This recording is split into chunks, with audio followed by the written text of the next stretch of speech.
Hi guys, आज हमारे गांव में रुनेश पेगू आने वाला है। हाय कुछ बोलो। एकदम बहुत अच्छा। असम का एजुकेशन मिनिस्टर है।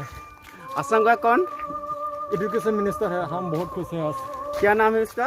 रुनेश पेगू। आज रुनेश पेगू आने वाला है, एजुकेशन मिनिस्टर असम का। आप लोगों को दिखाएंगे हम।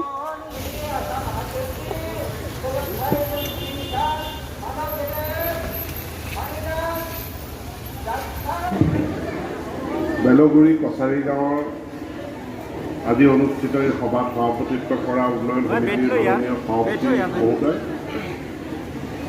মোৰ দীৰ্ঘদিনৰ সতীৰ্থ সদৌ অসম ট্ৰাইবেল সংঘৰ প্ৰধান সম্পাদক আদিত্য খাটলাৰী ডাঙৰীয়া, নগাঁও জিলাৰ বড়ো সংগঠনসমূহৰ সমন্বয়ৰক্ষী মাননীয় দেৱেন বড়ো ডাঙৰীয়া, ইয়াত উপস্থিত থকা চামগুৰি ৰাজহ চক্ৰ বিষয়া, আমাৰ আৰক্ষী বিভাগৰ উপ আৰক্ষী অধীক্ষক ডাঙৰীয়া, ৰূপহী থানাৰ ভাৰপ্ৰাপ্ত বিষয়া ডাঙৰীয়া, আঞ্চলিক পঞ্চায়তৰ এপি সদস্য ডাঙৰীয়ানী তথা উপস্থিত ৰাইজ, মোৰ পিতৃ মাতৃ, ভাই ভনী, বন্ধু বান্ধৱসকল, আপোনালোক সকলোকে মোৰ ফালৰ পৰা সেৱা জনাইছোঁ, নমস্কাৰ জনাইছোঁ।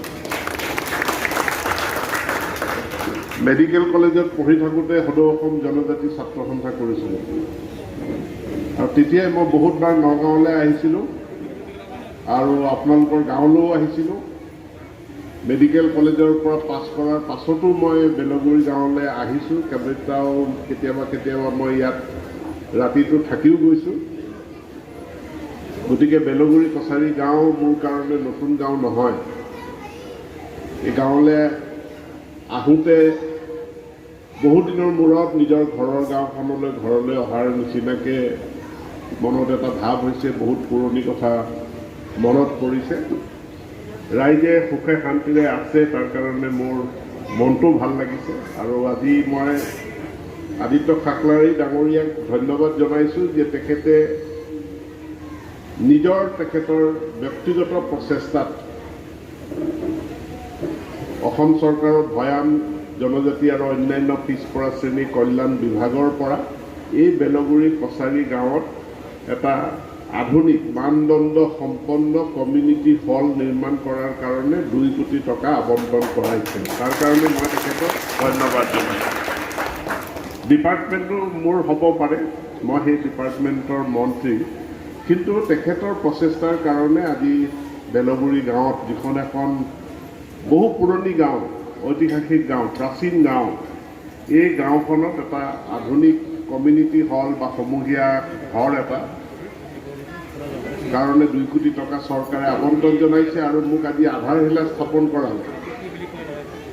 আধাৰশিলা স্থাপন কৰাৰ কাৰণে আপোনালোকে মোক সুযোগ দিলে, তাৰ কাৰণে মই আপোনালোক সকলোকে মোৰ ফালৰ পৰা মই ধন্যবাদ জ্ঞাপন কৰিছোঁ।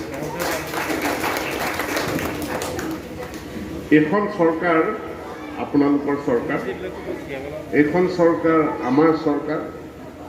এই চৰকাৰখনে যিবিলাক কাম কৰিছে, আগৰ চৰকাৰবিলাকে নকৰা কাম এই চৰকাৰখনে কৰিছে, বা আগৰ চৰকাৰবিলাকে কৰিবলৈ সাহস নকৰা কামবিলাক এই চৰকাৰখনে কৰিবলৈ সাহস কৰিছে। এই চৰকাৰখনে আগতে কোনো চৰকাৰে চিন্তা নকৰা কথাবিলাক এই চৰকাৰখনে চিন্তা কৰিছে। আমি সকলোৱে কওঁ জনজাতিসকল ভূমিপুত্ৰ। আগতে বেলেগ চৰকাৰবিলাকেও কৈছিলে জনজাতিসকল ভূমিপুত্ৰ। ভূমিপুত্ৰ মানে আমি জনজাতিসকল এই অঞ্চলৰ আদিম বাসিন্দা। যেতিয়া কোনো নাছিল, হাবি জংঘল জীৱ জন্তুৰে ভৰপূৰ আছিলে অসম ভূমি, তেতিয়াই প্ৰথম গাঁও পাতিছিলে এই ট্ৰাইবেল মানুহবিলাকে। কিন্তু পৰৱৰ্তী কালত সেই জনজাতি মানুহবিলাকে নিজৰ মাটি টুকুৰাৰ কাৰণে, নিজৰ গাঁওখনৰ সুৰক্ষাৰ কাৰণে, নিজৰ ভাষাটোৰ কাৰণে তেওঁলোকে আন্দোলন কৰিব লগা হ'ল। ঘৰতে তেওঁলোক বিদেশী হৈ গ'ল, ৰাস্তাত ওলাই আন্দোলন কৰিব লগা হ'ল, যাৰ কাৰণে হাতত বন্দুক লৈ আন্দোলন কৰিব লগা হ'ল। আৰু আজি আমাৰ চৰকাৰখনে এটা প্ৰচেষ্টা চলাইছে যে এই আন্দোলনৰ যুগটোৰ অৱসান ঘটিব লাগে। যিবিলাক কথাক লৈ জনজাতি ৰাইজে আন্দোলন কৰিছিল, সেই কথাবিলাকক চৰকাৰে উচিত বিচাৰ কৰি তাৰ মীমাংসাৰ ব্যৱস্থা কৰিব আৰু সেইকাৰণে দীৰ্ঘদিনীয়া বড়ো সমস্যা সমাধান কৰাৰ কাৰণে BTR চুক্তি এখন হ'ল আৰু এইবাৰ চুক্তিখনে কেৱল BTC বুলি চিহ্নিত সেই অঞ্চলৰ বড়ো ৰাইজৰ সমস্যা নহয়, সেই BTCৰ পৰা বাহিৰত থকা বড়োসকলৰো সমস্যা সমাধান কৰাৰ কাৰণে এইখন চুক্তিয়ে ব্যৱস্থা গ্ৰহণ কৰিলে। মই আজি শিক্ষা বিভাগৰ মন্ত্ৰী। মই যেতিয়া ছাত্ৰ হৈ আছিলোঁ, জনজাতি ছাত্ৰ সন্থা কৰিছিলোঁ, নিখিল বড়ো ছাত্ৰ সন্থাৰ লগত একেলগে যেতিয়া কাম কৰিছিলোঁ, তেতিয়াই আমি সদায় এটা দাবী থাকে যে বড়ো ভাষা কাৰণে এটা পৃথক শিক্ষা সঞ্চালকালয় হ'ব লাগে, মানে বেলেগ DPI অফিচ এটা কৰিব লাগে। পিছত অন্যান্য জনজাতি ভাষাসমূহো যেতিয়া শিক্ষাৰ মাধ্যম কৰা বা শিক্ষানুষ্ঠানত বিষয় ভাষা কৰাৰ কথাবিলাক আহিল, তেতিয়া এই দাবীটো পৰিৱৰ্তিত হৈ আহিল যে বড়ো আৰু অন্যান্য জনজাতি ভাষাৰ কাৰণে এটা বেলেগ ডাইৰেক্টৰেট হ'ব লাগে, সঞ্চালকালয় হ'ব লাগে, মানে DPI অফিচ হ'ব লাগে। আগৰ কোনো চৰকাৰৰ দিনত নহ'ল, কিন্তু এই বিজেপি নেতৃত্বাধীন মিত্ৰজোঁটৰ চৰকাৰৰ দিনত যোৱাবাৰ সিদ্ধান্ত হ'ল যে এটা পৃথক সঞ্চালকালয় ছেপাৰেট ডাইৰেক্টৰেট হ'ব আৰু এইবাৰ মই মন্ত্ৰী হিচাপে দায়িত্ব লোৱাৰ পাছত আমি সেই পৃথক সঞ্চালকালয়টো কৰিলোঁ, অৰ্থাৎ এটা বেলেগ DPI অফিচ আমি সৃষ্টি কৰিলোঁ, য'ত আমি ডাইৰেক্টৰ হিচাপে মমতা হোজাইক আমি ডাইৰেক্টৰ হিচাপে আমি নিযুক্তি দিলোঁ। দীৰ্ঘদিন ধৰি আমাৰ যিবিলাক জনজাতি ভাই বন্ধু বিভিন্ন বনাঞ্চলত বসবাস কৰি আছে, কোকৰাঝাৰত হওক, চিৰাঙত হওক, শোণিতপুৰ, দৰং বা গোলাঘাট জিলা, ফৰেষ্ট ৰাইট এক্ট মতে 2006 চনৰ বন অধিকাৰ আইন মতে এই জনজাতি ৰাইজে তাত মাটিৰ পট্টাটো পাব লাগে, কিন্তু দিয়া নহ'ল। এইবাৰ আমি চৰকাৰ গঠন কৰাৰ পাছতে আমি সিদ্ধান্ত গ্ৰহণ কৰিলোঁ আৰু মুখ্যমন্ত্ৰীয়েও কৈছে যে আমি মাটিৰ পট্টাখন কিয় দিয়া নাই 2006 চনৰ পৰা। এখন যদি ভাৰত চৰকাৰে পাৰ্লিয়ামেণ্টে আইন প্ৰস্তুত কৰি এই জনজাতি ৰাইজৰ লগতে অন্যান্য যিখিনি ফৰেষ্ট ডুৱেলাৰ আছে বা যিবিলাকৰ 3টা জেনেৰেশ্যন ফৰেষ্টত আছে, তেওঁলোকক মাটিৰ পট্টাখন দিব লাগে। আৰু এতিয়া যদি আপোনালোকে খবৰ কৰে গম পাব যে সকলোবিলাক জিলাত DC সকলৰ আৰু BFO সকলৰ যৌথ তৎপৰতাত আমাৰ এতিয়া জৰীপ চলি আছে। আমি মাটিৰ পট্টা এই ফৰেষ্ট ৰাইট এক্ট মতে মাটিৰ পট্টাখিনি আমি দিম আৰু দিয়াৰ কাৰণে আমি প্ৰস্তুতি প্ৰক্ৰিয়া আৰম্ভ কৰিম। বহু সময়ত আজি ইয়াত যেনেকৈ উত্থাপন কৰিছে যে ইয়াত বাথৌ থানচালি 4খন আছে, ৰাইজে তুলি মেলি সেইকেইখন ঠিক কৰিব নোৱাৰে, চৰকাৰৰ সাহায্য এটা লাগে। আমি যোৱাবাৰো অসমৰ নামঘৰসমূহৰ ক্ষেত্ৰত এটা সিদ্ধান্ত গ্ৰহণ কৰিছিলোঁ যে এই নামঘৰসমূহলৈতো বাহিৰৰ পৰা পুঁজি নাহে, আফ্ৰিকাৰ পৰা পুঁজি নাহে, আমেৰিকাৰ পৰা পইচা নাহে, ডুবাইৰ পৰা আৰৱ কাণ্ট্ৰিৰ পৰা পইচা নাহে।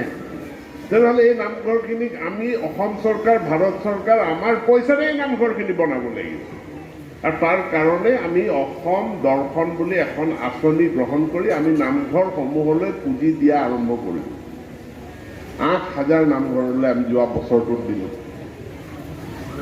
এইবাৰ হয়তো আমি 16,000 নামঘৰলৈ সেই পুঁজি আগবঢ়াম।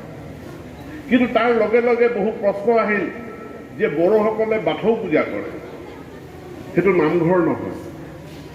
মিচিংসকলে তেওঁলোকে দৌৰিপল পূজা কৰে, সেইটো নামঘৰত নহয়। কি কয়, চাহ বাগানীয়াসকলে কৰম পূজা কৰে, সেইটো নামঘৰত নহয়। মানুহৰ বিশ্বাস গছ এজোপাকে ভগৱান বুলি বিশ্বাস কৰি আমি পূজা কৰি আহিছোঁ। ক'ৰবাত থান এখন পাতি আমি পূজা সেৱা কৰি আহিছোঁ।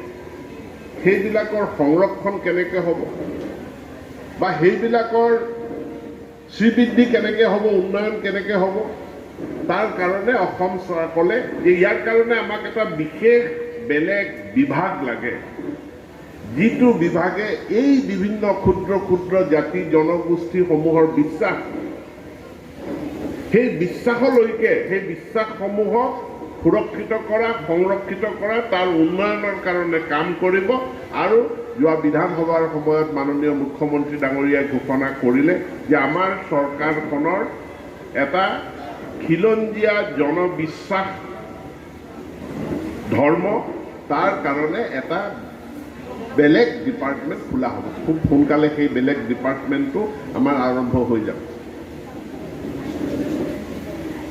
BTC হ'ল কিন্তু তাৰ সমস্যাবিলাক চোৱা চিতা কৰিবৰ কাৰণে অসম চৰকাৰক এটা বেলেগ ডিপাৰ্টমেণ্ট লাগে তাৰ কাৰণে এটা বেলেগ ডিপাৰ্টমেণ্ট বড়োলেণ্ড ৱেলফেয়াৰ ডিপাৰ্টমেণ্ট চৰকাৰখনে গঠন কৰিলে আজি আদিত্য খাখলাৰীয়ে কোৱাৰ নিচিনাকৈ এই কথাটো সঁচা যে আমাৰ অসমত সমগ্ৰ উত্তৰ পূৰ্বাঞ্চলত ক্ৰীড়াৰ বহুত প্ৰতিভা আছে কিন্তু সেই ক্ৰীড়াৰ প্ৰতিভাসমূহক লৈ পেলাই আমি অসমখন আগুৱাই যোৱাৰ কাৰণে আমাৰ নিৰ্দিষ্ট কোনো পৰিকল্পনা নাই কেৱল ষ্টেডিয়াম এখন বনালে ক্ৰীড়াৰ উন্নয়ন হ'ব নোৱাৰে যিসকল ছাত্ৰ ছাত্ৰী যুৱক যুৱতী তেওঁলোকে খেল খেলিবৰ কাৰণে ওলাই আহে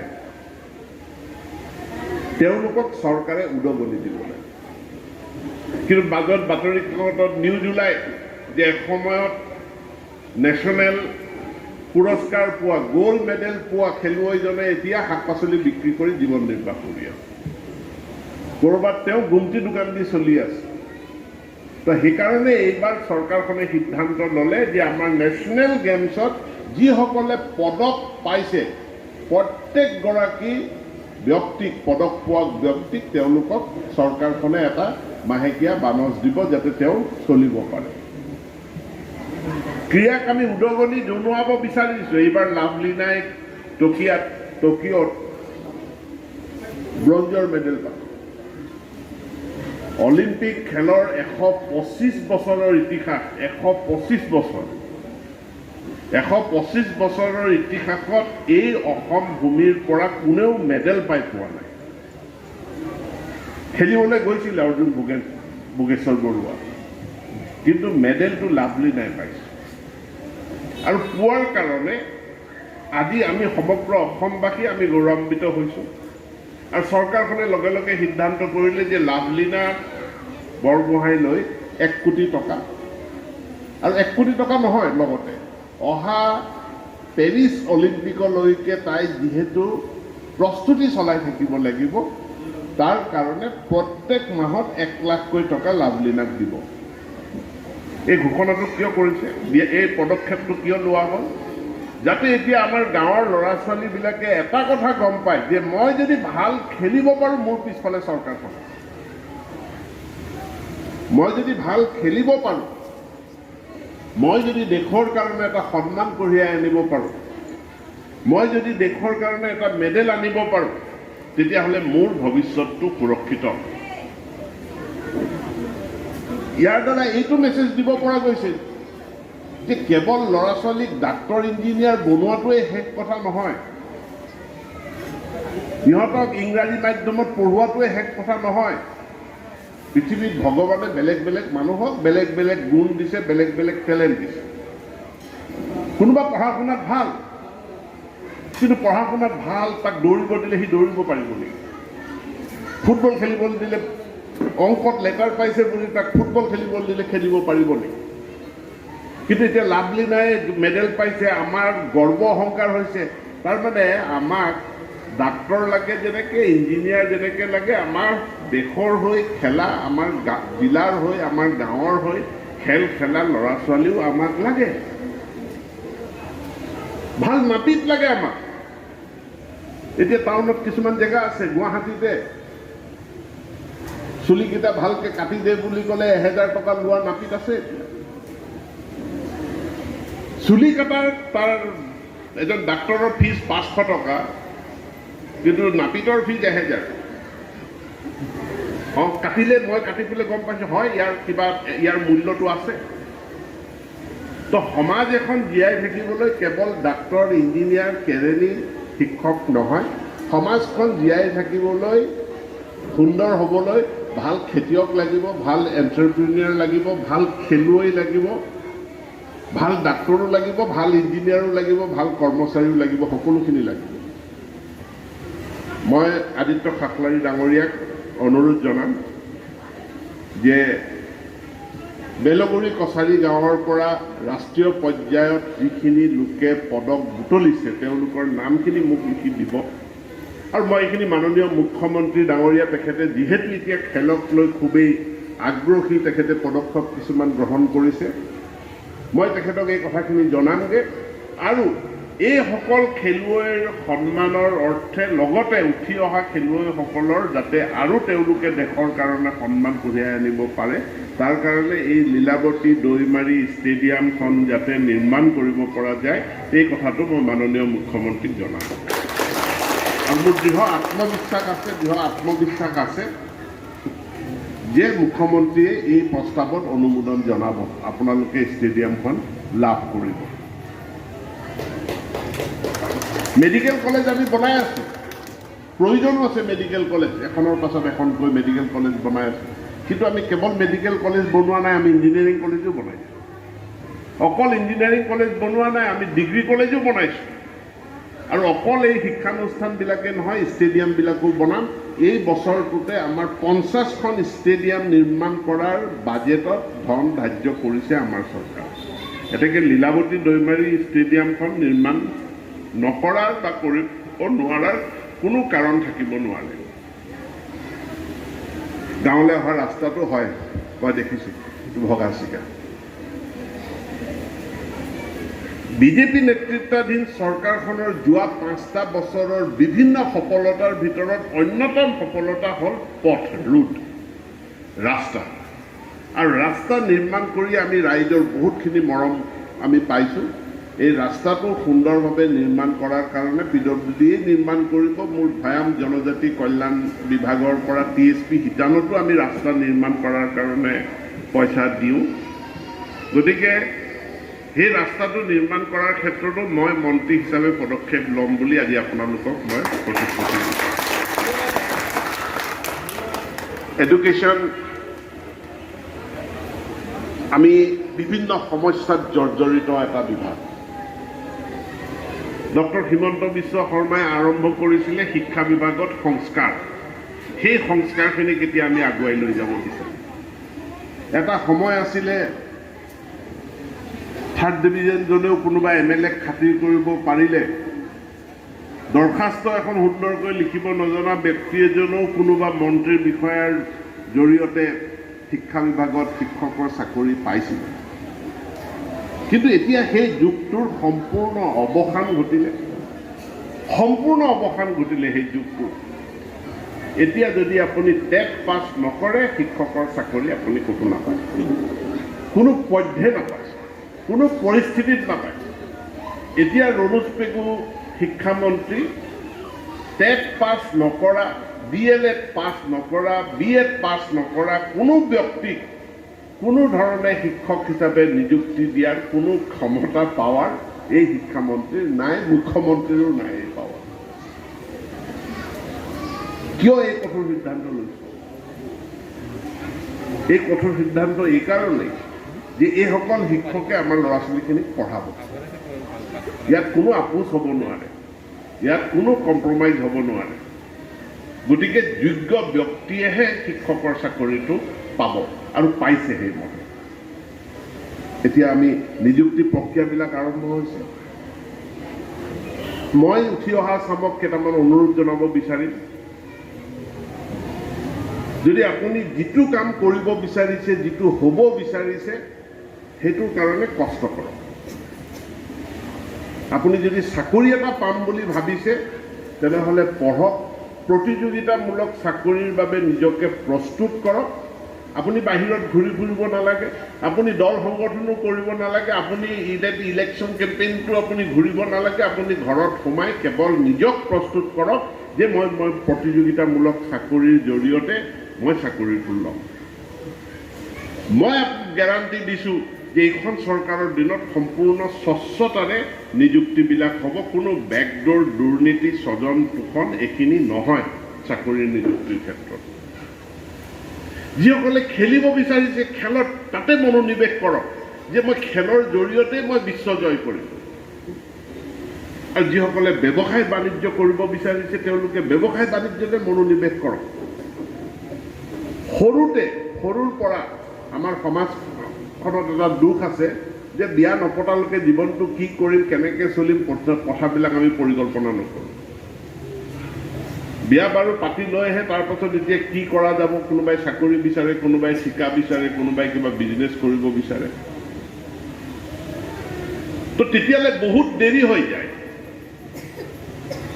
আৰু এতিয়া যুগৰ এনেকুৱা পৰিৱৰ্তন ঘটিছে, এই বিয়া পাতি ভালকৈ খুৱাই পিন্ধাই ৰাখিব নোৱাৰিলেতো এবছৰৰ পাছত আপোনাক এৰি থৈ গুচিও যাব।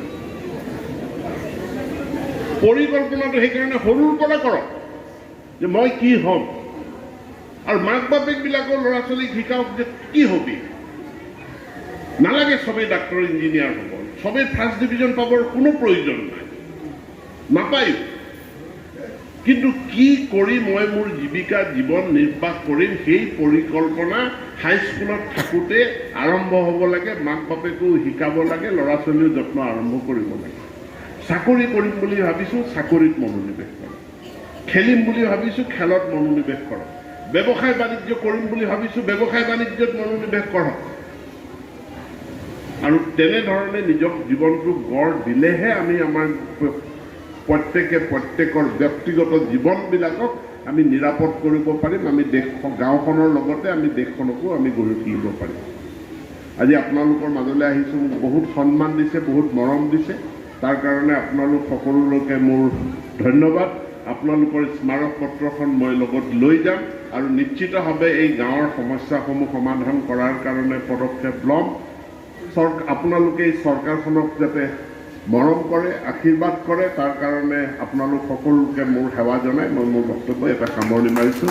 ধন্যবাদ। ডক্টৰ পেগু ডাঙৰীয়া আমাৰ মাজলৈ আহিছিল আৰু ইয়াৰ পাছতো বহুকেইবাৰ আমাৰ গাঁৱলৈ আহিছে। গতিকে গাঁওখনৰ সম্পৰ্কে তেখেত বহুখিনি কথাই জানে। তথাপিতো মই দুআষাৰ আমাৰ গাঁওখনৰ মূল বৰ্তমানৰ যি সমস্যা, গ্ৰিভেন্সেছ, এইখিনি মই তেখেতৰ সন্মুখত উপস্থাপন কৰিব খুজিছোঁ। এটা প্ৰধান আমাৰ কাম ৰৈ গ'ল, সেইটো হৈছে এটা সোণালী যুগ আছিল ৰূপহী বেলগুৰি কছাৰী গাঁৱৰ। 75ৰ পৰা 81লৈকে এটা সোণালী যুগ বুলি ক'ব লাগিব। আমাৰ গাঁওখনৰ বহু ভাল দিন আছিল। বহু ক্ৰীড়া প্ৰতিভা আত্মপ্ৰকাশ কৰিছিল আমাৰ গাঁৱত।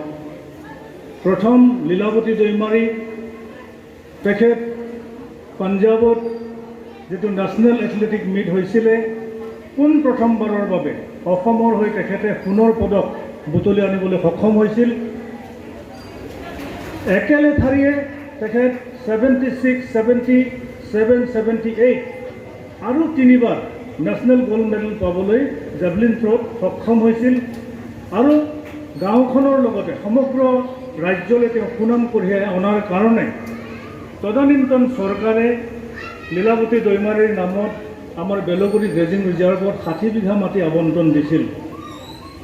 পিছত নেহেৰু যুৱ কেন্দ্ৰই লাগি 178 বিঘা মাটি এলটমেণ্ট কৰাইছিল। চৰকাৰে কিছু পইচাও তাত আবণ্টন দিছিল, বাউণ্ডাৰী ৱালো হৈছিল। কিন্তু সেই ষ্টেডিয়ামটো আজিলৈকে হৈ নুঠিল। আজি বেদখলিৰ কবলত সমগ্ৰ ষ্টেডিয়ামৰ মাটি। গতিকে মই মন্ত্ৰী মহোদয়ক আজি আহ্বান জনাইছোঁ ৰাইজৰ হৈ, যাতে লীলাৱতী দৈমাৰী ষ্টেডিয়ামটোক যাতে ৰিভাইভ কৰে, পুনৰ উজ্জীৱিত কৰি তোলে। এই আহ্বানটো আজি মই গাঁৱৰ হৈ ৰাখিছোঁ। চক্ৰ বিষয়ক মহোদয়ো আছে, তেওঁ এই গোটেই বিষয়টো অলপ ষ্টাডি কৰি যে মাটি কি পৰ্যায়ত আছে আপুনি অলপমান সহায় কৰিব গাঁওবাসীক। বহু স্পৰ্টছ প্ৰতিভা আছে আমাৰ গাঁৱত। সন্তোষ ট্ৰফি প্লেয়াৰ আছে, লোকেশ্বৰ বালাৰী, বীণামাই বালাৰী আমাৰ মাজত আজি নাই, তেখেত ঢুকাল। তেখেতো হাৰ্ডলছত গ'ল্ড মেডেল পাইছিলে নেশ্যনেল। ফুলেশ্বৰী খাটলাৰী আমাৰ সন্মুখত আছে, ডিছকাছ থ্ৰ'ত 78ত গ'ল্ড মেডেল পাইছিল। শ্বটপুট থ্ৰ' কৰি নেশ্যনেল গ'ল্ড মেডেল পাবলৈ তেওঁ সক্ষম হৈছিল, কিন্তু তেওঁ আজিও স্পৰ্টছ পেঞ্চনৰ পৰা বঞ্চিত। গতিকে আমাৰ মাজত বহু ক্ৰীড়া প্ৰতিভা আছে। বাবুলাল বালাৰী, তেওঁ নেশ্যনেল প্লেয়াৰ ফুটবলৰ। নিপুল খাটলাৰী আমাৰ মাজৰ পৰা ঢুকাল, তেওঁ নেশ্যনেল খেলিছিলে ফুটবলত। আৰু বহু কেইগৰাকী মহিলা, দেৱেশ্বৰী হাজোৱাৰী, লীলাৱতী দৈমাৰীয়ে 78ত গ'ল্ড মেডেল পাই অহাৰ পিছত 79ত নেশ্যনেল স্কুল মিটত দেৱেশ্বৰী হাজোৱাৰীয়ে গ'ল্ড মেডেল পাবলৈ সক্ষম হৈছিল। এই পিছফালৰ ঘৰ দেৱেশ্বৰী হাজোৱাৰী এতিয়া বেলেগত বিয়া হৈ গ'ল। বীণা বসুমতাৰী নেশ্যনেল প্লেয়াৰ আছে। আছিলে বীণে বসুমতাৰী। এনেকৈ বহু কেইগৰাকী খেলুৱৈ আমাৰ গাঁৱত উৎপত্তি হৈছিল আৰু এটা সোণালী যুগ ক'ব লাগিব 75ৰ পিছত। কিন্তু দুৰ্ভাগ্যবশতঃ এই স্পৰ্টছ গ্ৰাউণ্ডটো হৈ নুঠিল, ষ্টেডিয়ামটো নহ'ল। আৰু এতিয়া গৈ গৈ গৈ সৰু এটা প্লট ফুটবল খেলিবৰ কাৰণে আছেগৈ, তাতো মানে এনক্ৰচ কৰোঁ অৱস্থা। ব্যৱসায়ীবিলাকে এই চুপাৰী ফেক্টৰীৰ গোটেই তামোল বাকলি আনি পেলাই ট্ৰাকে তামোল বাকলি তাত পেলাই থৈ দিয়ে। আমাৰ ল'ৰা ছোৱালীবিলাক তাত খেলিবলৈ গ'লে তেওঁলোকে আকৌ এইখিনি আঁতৰাই নিদিয়ে। এনেকুৱা অৱস্থাৰ সৃষ্টি কৰিছে। গতিকে এই সুযোগ পাওঁতে আমি মন্ত্ৰী মহোদয়ক আমাৰ দুখৰ কথাবিলাক আমি তেখেতক অৱগত কৰিছোঁ, আমাৰ ফালে অলপ চকু মেলি চাবৰ কাৰণে। দ্বিতীয়তে আমাৰ ৰাস্তা কথাটো আজি মন্ত্ৰী মহোদয়ে নিজেই গম পাই আহিছে যে মহকুলিৰ পৰা আমাৰ গাঁও হৈ ৰূপহীলৈকে যি আমাৰ ৰাস্তা, সেই ৰাস্তাৰ অৱস্থা একদম তথৈবচ। স্কুললৈ যোৱা ছাত্ৰ ছাত্ৰীসকল নানান অসুবিধাৰ সন্মুখীন হৈছে, ৰাইজ অসুবিধাৰ সন্মুখীন হৈছে। গতিকে এটা ফাণ্ড চেংচন কৰি আমাৰ ৰাস্তাটো বনাই দিবৰ কাৰণে মই মন্ত্ৰী মহোদয়ক আহ্বান জনাইছোঁ আজিৰ এইখন সভাতে। বাথৌ থানচালি 4খন বাথৌ থানচালি আমাৰ গাঁৱৰ আছে। এতিয়া অসম চৰকাৰে ডক্টৰ হিমন্ত বিশ্ব শৰ্মা ডাঙৰীয়াৰ নেতৃত্বৰ যি অসম চৰকাৰ, এই অসম চৰকাৰৰ কেবিনেটে এটা সিদ্ধান্ত গ্ৰহণ কৰি ইণ্ডিজিনাছ ফেইথ এণ্ড কালচাৰ বুলি এটা নতুন ডিপাৰ্টমেণ্ট খুলিছে। গতিকে ইণ্ডিজিনাছ ফেইথ এণ্ড কালচাৰ ডিপাৰ্টমেণ্টৰ জৰিয়তে এই 4টা বাথৌ থানচালিক আৰ্থিক সাহায্য দিবলৈ মই তেখেতক আহ্বান জনাইছোঁ। মই আশা ৰাখিছোঁ আমাৰ এই প্ৰেয়াৰ, আমাৰ এই প্ৰাৰ্থনা তেখেতে স্বীকাৰ কৰিব। ইতিমধ্যে আমাৰ বিদ্যালয় সম্পৰ্কত মই মন্ত্ৰী মহোদয়ক জনাইছোঁ বিতংভাৱে। শিক্ষিতৰ হাৰ বাঢ়ি আছে লাহে লাহে আমাৰ গাঁওখনত। যদিও কৃষিজীৱী আমাৰ লোকসকল শিক্ষাই দীক্ষাই ভালেখিনি আগবাঢ়িছে, বহু MA পাছ, বহু MCom, বহু BEd পাছ কৰি আমাৰ ছাত্ৰ ছাত্ৰীসকল দুপে আগবাঢ়ি আছে। কিন্তু দীঘলীয়া সময় ধৰি আমাৰ গাঁৱৰ ছাত্ৰ ছাত্ৰীসকলে বা নিবনুৱা যুৱক যুৱতীসকলে ষ্টেট গভৰ্ণমেণ্টৰ চাকৰি পাবলৈ সক্ষম হোৱা নাই। ফলত তেওঁলোকে CRPFত যাবলৈ বাধ্য হৈছে, BSFত গৈছে, আৰ্মিত গৈছে। আৰু তেওঁলোক গৈ এই চাকৰিবিলাকত সোমাই নিজৰ পৰিয়ালটোক ধুনীয়াকৈ চলাবলৈ সক্ষম হৈছে। আৰু লাহে লাহে আপোনালোকে দেখিব যে বেলগুৰি গাঁওখন দুপত দুপে আগবাঢ়ি গৈ আছে। আজিৰ তাৰিখত ক'বলৈ হ'লে আমাৰ গাঁওখন এটা স্বনিৰ্ভৰশীল, আত্মনিৰ্ভৰশীল এখন গাঁও বুলি ক'ব লাগিব। কাৰো ওপৰত মানে ডিপেণ্ডেণ্ট নহয়, চব নিজে ভালকৈ নিজৰ পৰিয়ালটো চলাব পৰা এটা অৱস্থা আহিছে। চাকৰি কৰিছে, আহি ঘৰ দুৱাৰ ধুনীয়াকৈ বনাইছে, পৰিয়াল ধুনীয়াকৈ চলোৱাৰ লগে সমাজখনো ধুনীয়াকৈ গঢ়ি তুলিছে। আজি এই মুহূৰ্তত মই মোৰ বক্তব্য দীঘলীয়া নকৰোঁ। মই পুনৰবাৰ সমূহ গাঁওবাসীৰ হৈ ডক্টৰ অনুজ পেগু ডাঙৰীয়াক পুনৰবাৰ আদৰণি জনাই মোৰ বক্তব্য সামৰিছোঁ। ধন্যবাদ।